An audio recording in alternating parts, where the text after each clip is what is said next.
이 시간 우리에게 주시는 말씀은 우리 빌립보서 1장 1절 말씀부터 6절 말씀까지입니다. 그리스도 예수의 종 바울과 디모데는 그리스도 예수 안에서 빌립보에 사는 모든 성도와 또한 감독들과 집사들에게 편지하노니, 하나님 우리 아버지와 주 예수 그리스도로부터 은혜와 평강이 너희에게 있을지어다. 내가 너희를 생각할 때마다 나의 하나님께 감사하며 간구할 때마다 너희 무리를 위하여 기쁨으로 항상 간구함은 너희가 첫날부터 이제까지 복음을 위한 일에 참여하고 있기 때문이라. 너희 안에서 착한 일을 시작하신 이가 그리스도 예수의 날까지 이루실 줄을 우리는 확신하노라. 아멘. 오늘 또 우리 기도의 자리에 함께 하시는 우리 모든 성도님들 주님 이름으로 환영하고 축복합니다. 요즘 며칠 사이에 날씨가 어마무시했습니다. 정말 과거에 경험하지 못했던 엄청난 폭염이 계속되고 있는데, 우리 특별히 우리 연로하신 권사님들 교회 오는 것 말고는 외출을 삼가하시고 또 물도 많이 드셔야 되고, 또 여름철 무덥습니다. 우리 일하는 모든 현장, 우리의 가정 가운데 하나님께서 특별한 또 영육간의 간건함 주시기를 간절히 바랍니다. 세상에는 참으로 재미있고 즐거운 일들이 많이 있습니다. 그래서 재미있는 영화도 많고 재미있는 드라마도 많고, 또 세상에는 재미있는 운동도 많고 재미있는 취미도 많고 즐거운 모임도 많고 즐거운 일들도 참 많이 있습니다. 그런데 문제는 이렇게 세상에는 재미있는 것들이 참 많은데도 불구하고 정작 우리의 삶에는 기쁨이 사라지고 있다는 것입니다. 우리는 예전보다 훨씬 더 좋은 집에 살고, 훨씬 더 좋은 옷을 입고, 훨씬 더 좋은 음식 먹고, 훨씬 더 좋은 차를 타면서 살아가고, 훨씬 더 편리하게 살아가지만 정작 우리의 삶에는 자꾸만 기쁨이 사라지고 있다는 것입니다. 이번 주에 한 권사님 집에서 식사를 하면서, 권사님 더운데 어떻게 식사를 준비하셨습니까? 그러니까, 목사님 요새 밥은 밥통이 다 하는데 뭐가 걱정입니까? 옛날에는 다 군불 띄어서 했는데 요즘에는 얼마나 편리합니까?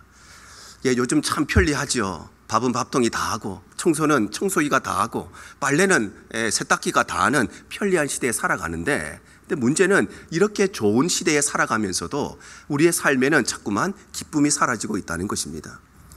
그래서 혹자는 오늘날 이 시대를 바라보면서 이 시대는 기적은 이루었는데, 그런데 기쁨을 잃어버린 시대가 오늘날의 시대라고 평가를 하기도 합니다.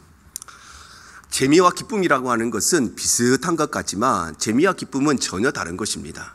왜냐하면 재미라고 하는 것은 상황이나 또는 환경에 늘 영향을 받지만, 기쁨이라고 하는 것은 모든 상황과 모든 환경을 뛰어넘는 것이기 때문입니다. 재미라고 하는 것은 일시적인 것입니다. 그런데 기쁨이라고 하는 것은 영원한 것이고, 그래서 재미라고 하는 것은 비본질적인 것이지만 기쁨이라고 하는 것은 모든 재미와 즐거움을 다 포함하는 본질적인 것이 바로 기쁨인 것입니다. 그렇다면 과연 우리는 어떻게 하여야 일시적이고 비본질적인 그냥 재미난 삶을 살아가는 것이 아니라 영원한 기쁨, 본질적인 기쁨을 누리면서 살아갈 수 있는가? 오늘 성경에는 로마의 감옥에 갇혀 있는 그 참혹한 상황 속에서도 오히려 기뻐했던 이 바울의 삶을 통해서 이 광야 같은 인민의 삶을 살아가는 우리 성도들도 어떻게 하면 삶에 여러 가지 걱정과 염려도 많고 우리의 삶에는 참 고난도 많지만 그럼에도 불구하고 어떻게 기뻐하며 살아갈 수 있는가? 그 기쁨의 비결을 우리에게 세 가지로 말씀하고 있습니다. 첫 번째로 우리는 감사할 때 기뻐할 수 있습니다. 오늘 3절이 이렇게 말씀하시죠. 내가 너희를 생각할 때마다 나의 하나님께 감사하며, 이렇게 말씀합니다. 바로 사도 바울은 감옥에 갇혀서 내일 일을 알 수가 없는 그 고난과 절망 속에 처해 있었지만 그럼에도 불구하고 바울이 기뻐할 수 있었던 첫 번째 비결은 바로 그는 감사했기 때문인 것입니다. 감사가 무엇일까요? 감사는 한마디로 말하면 은혜를 잊지 않는 것입니다. 그러므로 우리가 감사할 때 항상 기뻐할 수 있다는 것은 우리는 어떤 상황에서 어떤 환경에 있다 할지라도 하나님의 은혜를 기억할 때 우리는 항상 기뻐하며 살아갈 수가 있다는 것입니다.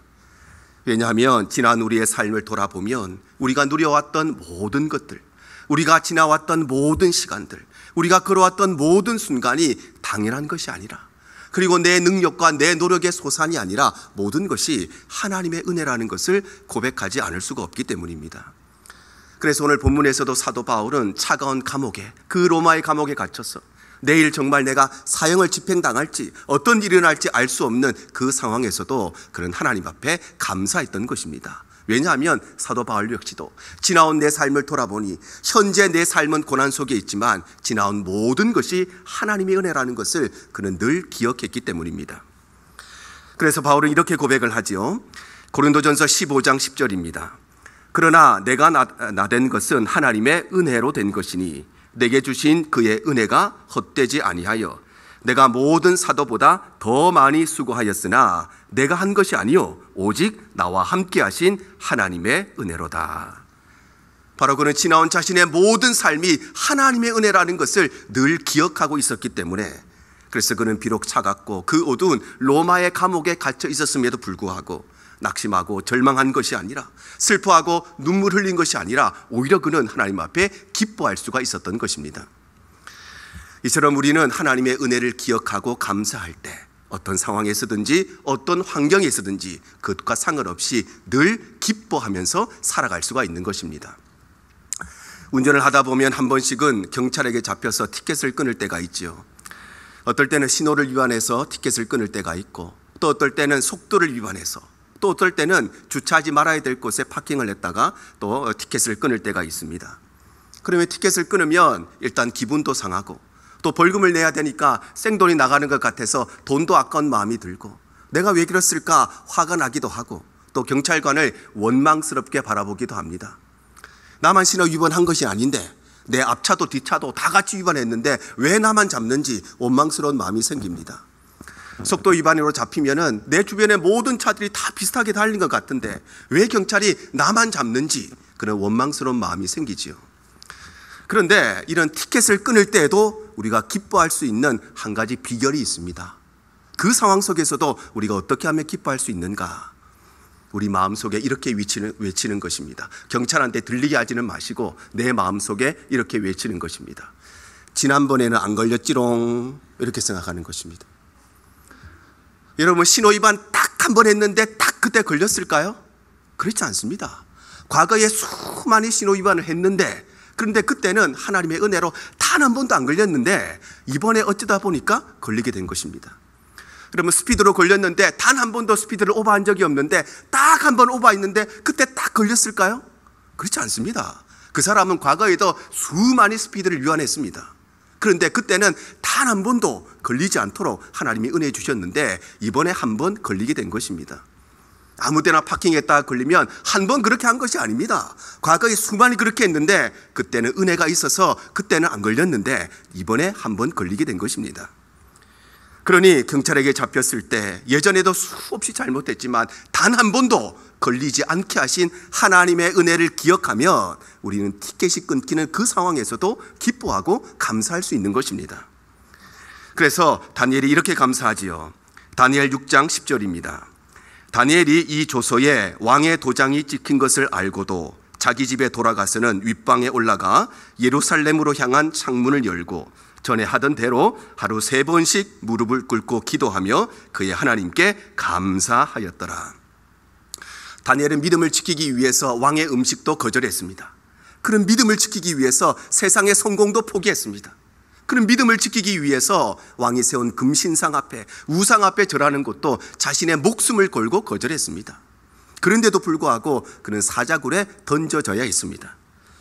그럼에도 불구하고 그가 불평하고 원망한 것이 아니라 오히려 매번 그렇게 했듯이 하나님 앞에 감사할 수 있었던 것은, 지금 내 눈앞에는 내 삶의 고난이 찾아왔지만 그러나 지나온 내 삶을 돌아보니 모든 것이 하나님의 은혜였다는 것을 깨닫고 그는 기억하고 있었기 때문입니다. 여러분, 왜 우리의 삶의 기쁨이 사라졌을까요? 우리의 삶의 기쁨이 사라진 이유는 우리의 삶의 감사가 사라졌기 때문입니다. 우리의 삶의 감사가 사라지고 나니까 하나님의 은혜가 우리에게 잊어버리게 되고, 하나님의 은혜를 잊어버리게 되니까 내 마음에 불평과 원망이 찾아오게 되고, 내 마음에 불평과 원망이 가득 쌓이니까 우리의 삶에는 당연히 기쁨이 사라지고 만 것입니다. 우리 대형의 모든 성도님들 날마다 순간마다 지나온 내 삶을 돌아보고 하나님의 은혜를 기억하고 감사하는 삶이 되시기를 바랍니다. 그럴 때에 우리는 어떤 상황에 어떤 환경에 있다 할지라도 항상 기뻐하며 살아가게 될 줄로 믿습니다. 두 번째로 우리는 간구할 때 기뻐할 수 있습니다. 자, 오늘 4절이 이렇게 말씀하십니다. 간구할 때에 너희 무리를 위하여 기쁨으로 항상 간구함은 말씀하죠. 바로 사도 바울이 감옥에 갇혀서 내일 일을 알 수가 없는 고난과 절망 속에 처해 있었지만 그럼에도 불구하고 이 바울이 기뻐할 수 있었던 두 번째 비결은 그는 간구하고 기도했기 때문입니다. 여기서 바울이 간구했다는 것은 단순히 기도했다는 것이 아니라 여기서 간구했다는 것은 기도와 간구를 통해서 하나님과 친밀한 교제를 나누게 되었다는 것입니다. 그러므로 우리가 간구할 때 항상 기뻐할 수 있다는 것은 우리의 삶의 상황이나 삶의 여건이 어찌하든지 그것과 상관없이 우리가 기도를 통해서 하나님과 교통하고 하나님과 교제하게 되면 우리는 항상 기뻐하며 살아갈 수 있다는 것입니다. 왜냐하면 하나님은 우리의 작은 신음에도 귀를 기울이시는 분이시고 하나님은 우리의 기도를 들으시고 우리의 아픔을 아시고 우리의 눈물을 아시고 우리의 한숨을 아시고 하나님은 우리를 위로하시고 또 우리를 격려하시는 분이시기 때문입니다. 그래서 바울은 빌립보 감옥에 갇혔을 때에도 하나님을 찬송했습니다. 사도행전 16장 25절 상반절입니다. 한밤중에 바울과 실라가 기도하고 하나님을 찬송했다 말씀하죠. 바울은 실라와 함께 빌립보에서 복음을 전하다가 그는 이 세상 이상한 풍속을 전한다는 죄명을 받고 감옥에 갇히게 됩니다. 그러나 그럼에도 불구하고 바울과 실라는 기도를 통하여서 하나님과 친밀한 교제를 나누게 되고 그래서 그 고난의 상황, 그 절망의 상황에서도 이들은 기쁨으로 하나님을 찬송했던 것입니다. 왜냐하면 이들이 기도할 때에 하나님께서는 그들의 신음소리를 들으시고 이들이 기도하고 간구할 때에 하나님께서는 그들의 아픔을 아시고 그들의 눈물을 아시고 그들이 당하고 있는 고난을 다 아시고 그들을 위로하시고 그들을 격려하셨기 때문입니다. 그래서 이들은 비록 깊은 감옥에 갇혀 있었음에도 불구하고 낙심하고 절망한 것이 아니라 오히려 기도하고 기도를 통해서 하나님과 친밀한 교제를 나눌 때에 그들은 절망 속에서도 슬퍼하거나 눈물 흘리지 않고 오히려 기쁨으로 하나님을 찬송했던 것입니다. 이처럼 우리는 기도와 간구를 통해서 하나님과 친밀한 교제를 나눌 때에 비로소 우리는 우리의 삶의 환경과 여건과 상관없이 항상 기뻐하며 살아갈 수 있는 것입니다. 그런데 이것을 반대로 이야기하면 우리의 삶에 언제 기쁨이 사라지느냐? 그것은 바로 하나님과의 친밀한 교제가 사라지면 우리의 삶의 기쁨도 사라지게 된다는 것입니다. 그래서 다윗이 이렇게 간구를 하죠. 시편 51편 11절 하반절에서 12절 상반절입니다. 주의 성령을 내게서 거두지 마소서, 주의 구원의 즐거움을 내게 회복시켜 주소서. 다윗은 잃어버린 구원의 기쁨, 잃어버린 구원의 즐거움을 회복시켜 달라고 간구하고 있습니다. 그렇다면 다윗은 왜 이 구원의 기쁨을 잃어버렸을까요? 왜 구원의 즐거움을 잃어버렸을까요? 그것은 다름 아니라 우리아의 아내였던 밧세바를 취하는 성적인 범죄를 그가 범함으로써 하나님과의 친밀한 교제가 사라지고 말았기 때문입니다. 그래서 하나님과의 친밀한 교제가 사라지면서 그의 삶에는 모든 기쁨이 다 사라져버리고 맛있는 것을 먹어도 기쁨이 없고 대단한 것을 가져도 기쁨이 없고 대단한 일을 하여도 성취감과 기쁨이 없고 심지어는 구원의 기쁨도 구원의 즐거움도 다 사라지게 되었던 것입니다. 그래서 그는 단순히 구원의 기쁨, 구원의 즐거움을 내게 회복시켜 달라 이렇게만 기도하는 것이 아니라 주의 성령을 내게서 거두지 말라고 간구하는 것입니다. 왜냐하면 구원의 기쁨을 잃어버린 근본적인 이유, 구원의 즐거움을 잃어버린 근본적인 이유는 다름 아니라 성령께서 내게서 떠나셨기 때문에, 그래서 하나님과 나와의 이 관계, 그 친밀한 관계가 사라져버린 것이 이 모든 일들의 근본적인 원인이기 때문에, 그래서 성령을 내게서 거두지 마시고 그와 동시에 나에게 구원의 기쁨을 회복시켜 달라고 간구하는 것입니다. 여러분, 우리에게 왜 기쁨이 사라졌을까요? 그것은 바로 우리의 삶의 기도와 간구가 사라졌기 때문입니다. 우리의 삶의 기도와 간구가 사라지고 나니 하나님과 친밀한 관계가 사라지고, 하나님과 친밀한 관계가 사라지고 나니 하나님의 은혜가 공급되지 않고, 하나님의 위로와 격려가 공급되지 않고, 하나님의 은혜와 위로가 공급되지 않으니 당연히 우리의 삶에는 기쁨이 사라지게 된 것입니다. 우리 대형의 모든 성도님들 날마다 순간마다 하나님 앞에 나아가 기도와 간구를 통해서 하나님과 친밀하게 교제를 나누시기를 바랍니다. 그럴 때에 우리의 삶에 어떤 일이 있어도, 우리가 어떤 환경 속에 있어도 우리는 항상 기뻐하며 살아갈 수가 있는 것입니다. 뿐만 아니라 우리는 헌신할 때 기뻐할 수 있습니다. 자, 오늘 5절 하반절이 이렇게 말씀하십니다. 복음을 위한 일에 참여하고 있기 때문이라. 바로 사도 바울이 감옥에 갇혀서 내일을 알 수가 없는 그 고난과 절망 속에서도 이 사도 바울이 기뻐할 수 있었던 세 번째 비결은 그는 복음을 위한 일에 참여했기 때문이었습니다. 여기에서 복음을 위한 일에 참여한다는 것은 단순히 교회를 위해서 헌신한다, 복음을 위해서 수고한다 이런 의미가 아니라 예수 그리스도의 피 묻은 십자가의 복음을 위해서 나의 시간과 나의 물질과 나의 건강과 나의 열정과 나의 모든 것을 아낌없이 헌신한다는 것입니다. 그러므로 우리가 헌신할 때 기뻐할 수 있다는 것은 우리는 어떤 환경과 어떤 상황에 있다 할지라도 예수의 피 묻은 십자가를 위해서 그 어떤 것도 아낌없이 헌신할 때 우리는 언제나 항상 기뻐하며 살아갈 수 있다는 것입니다. 왜냐하면 나를 위해서 일할 때보다 가족을 위해 일할 때 나에게 더 큰 기쁨이 찾아오는 것처럼, 내가 먹으려고 음식하고 요리할 때보다 가족들에게 주려고 음식을 준비하고 요리할 때 내게 더 큰 기쁨이 찾아오는 것처럼, 나를 위해서 수고할 때마다 주를 위해서 수고할 때에 우리 가운데 더 큰 기쁨이 찾아오기 때문에 누군가에게 무엇인가를 받을 때보다 누군가에게 무엇인가를 줄 때 내 마음에 더 큰 기쁨이 찾아오는 것처럼 하나님의 은혜도 우리가 그 은혜를 받을 때보다 그 은혜 때문에 복음을 위하여 헌신할 때 우리의 삶에 더 큰 은혜와 더 큰 기쁨이 찾아오기 때문입니다.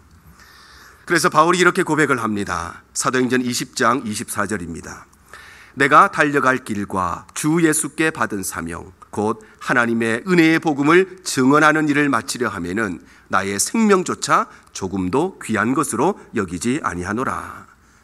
바로 사도 바울은 복음을 위해서라면 자신의 생명조차 조금도 아끼지 아니하였는데, 왜냐하면 그는 복음을 위해서 헌신할 때에 세상이 알 수 없는 기쁨, 복음을 위해 헌신할 때에 세상이 줄 수 없는 기쁨, 복음을 위해 헌신할 때에 세상에서는 결코 만날 수 없는 초월적인 기쁨을 경험했기 때문입니다. 이 땅에 재미있는 것이 얼마나 많이 있습니까? 사도 바울도 그 재미있는 삶을 누렸던 사람입니다. 그런데 그 어떤 것을 통해서도 얻을 수 없었던 놀라운 기쁨이 바로 복음을 위해 헌신할 때에 자신의 삶에 찾아왔기 때문에, 그래서 그는 자신의 목숨을 내어서라도 이 위대한 기쁨을 얻고자 했던 것입니다. 이처럼 우리는 복음을 위해 참여할 때에 바로 하나님과 교회와 복음을 위해서 헌신할 때에 어떤 상황과 어떤 환경에서도 항상 기뻐하며 살아갈 수 있는 것입니다. 지난주에 우리 단기선교 보고 예배를 통해서 우리가 함께 은혜를 나누었지만 이번 단기선교의 여정 가운데 참 많은 은혜와 참 많은 간증거리들이 있었습니다. 그런데 그 중에서도 가장 큰 은혜, 가장 큰 간증거리는 다른 것이 아니라 함께 선교의 사역에 헌신했던 그 선교 팀원들이 우리 내년에도 다 같이 선교 가자고 함께 격려하고 응원한다는 것입니다. 교회에서 돈을 대주는 것도 아니고 자기 시간 내고 자기 물질 내어서 그 무덥고 습한 곳에 가서 그렇게 힘들게 수고하고 애썼음에도 불구하고 내가 두 번 다시는 선교 가나 봐라, 그런 마음이 아니라 내년에도 우리 다 같이 선교 가자고 응원하고 또 서로 격려하는 것은 바로 복음을 위해서, 선교를 위해서 헌신할 때에 그들의 심령 가운데 세상에서 얻을 수 없는, 세상에서 발견할 수 없는, 세상이 줄 수 없는 놀라운 기쁨이 그 헌신을 통해서 마음에 주어졌기 때문인 것입니다. 그래서 시편 기자가 이렇게 고백하지요. 시편 84편 10절입니다. 주의 궁정에서의 한 날이 다른 곳에서의 첫날보다 나은즉 악인의 장막에 사는 것보다 내 하나님의 성전 문지기로 있는 것이 좋사오니. 바로 시편 기자는 아무리 좋은 곳에서 첫날을 살고 그 좋은 곳에서 100년을 살고 1000년을 산다 하여도 그러나 주의 궁정에서 가는 단 하루의 삶이 더 복된 삶이고, 그래서 하나님의 성전의 문지기로 살아가는 것이, 그 일을 위해 헌신하며 살아가는 것이 그 인생의 가장 기쁘고 행복한 일이라고 고백하는 것입니다. 여러분, 우리의 삶에 왜 기쁨이 사라졌을까요? 그렇게 좋은 것을 먹고 그렇게 좋은 것을 가지고 그렇게 편리하게 살아가는데 왜 우리의 삶에는 자꾸 기쁨이 사라질까요? 그것은 바로 우리에게 헌신이 사라졌기 때문입니다. 헌신이 사라지고 나니 은혜도 사라지고, 헌신이 사라지고 나니 간증할 것도 사라지고, 은혜와 간증이 사라지고 나니 당연히 우리의 삶에는 기쁨이 사라지고 만 것입니다. 우리 대형의 모든 성도님들, 우리 일평생의 삶이 하나님을 위해서, 교회를 위해서, 복음을 위해서 헌신하는 삶이 되시기를 바랍니다. 그럴 때에 우리는 어떤 환경과 어떤 상황에서도 참된 기쁨을 누리고, 복음을 위해 헌신할 때에, 교회를 위해서 헌신할 때에 세상이 알 수 없고 세상이 줄 수 없는 모든 환경을 초월하는 참된 기쁨을 우리의 삶에 누리게 될 줄로 믿습니다. 이처럼 우리는 하나님의 은혜를 기억하고 감사할 때, 또한 기도와 간구를 통해서 하나님과 친밀하게 교제할 때, 뿐만 아니라 하나님과 교회와 복음을 위해서 헌신할 때 우리는 언제나 늘 기쁨 가운데 살아갈 수가 있는 것입니다. 이 땅의 많은 사람들은 물질적인 부유함을 통해서, 또는 세상적인 성공을 통해서, 또는 편리하고 좋은 환경을 통해서 기쁨을 얻고자 합니다. 그런데 그것은 기쁨이 아니라 그것은 단순한 재미와 즐거움에 불과한 것입니다. 왜냐하면 그런 것들은 상황과 환경에 늘 매여 있는 일시적인 것이기 때문입니다. 미국에 처음 왔을 때 단칸방 아파트에 살았는데 지금은 넓은 집에 사는데 그만큼 우리의 삶에 기쁨이 많아졌는가? 별로 그렇지 않죠. 처음 이민 왔을 때 차 한 대로 모든 식구들이 다 타는 불편함이 있었는데 지금은 사람마다 다 자기 차 가지고 다니는데, 그러면 우리의 삶에 그만한 기쁨이 많아졌느냐? 그렇지가 않죠. 그것을 통해서 우리에게 주어지는 기쁨은 일시적인 즐거움에 불과한 것입니다.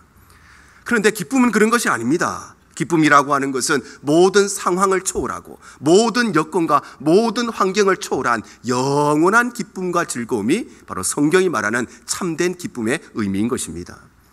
그래서 성경이 우리에게 이렇게 말씀하십니다. 데살로니가전서 5장 16절에서 18절입니다. 항상 기뻐하라, 쉬지 말고 기도하라, 범사에 감사하라. 이것이 그리스도 예수 안에서 너희를 향하신 하나님의 뜻이니라. 바로 우리가 쉬지 않고 기도하고 범사에 늘 감사하며 살아갈 때에 우리는 언제나 기쁨으로 살아갈 수 있다고 말씀하시는 것입니다. 우리 대형의 모든 성도들이 오늘 이 말씀을 기억하셔서 이 땅의 많은 것들이 우리에게 잠시 잠깐 즐거움을 주고 잠시 잠깐 재미를 줄 수가 있지만 그것은 참된 기쁨이 아니기에 우리는 언제나 하나님의 은혜를 기억하고 감사함으로써 하나님 앞에 기도의 무릎을 통해 하나님과 친밀한 교제를 통해서, 그리고 복음을 위해 헌신함을 통해서 우리의 삶의 상황이 어떠하든지 우리의 삶의 환경이 어떠하든지 언제나 항상 기쁨으로 살아가는 우리 대형의 모든 권속들 되시기를 주님 이름으로 축복합니다.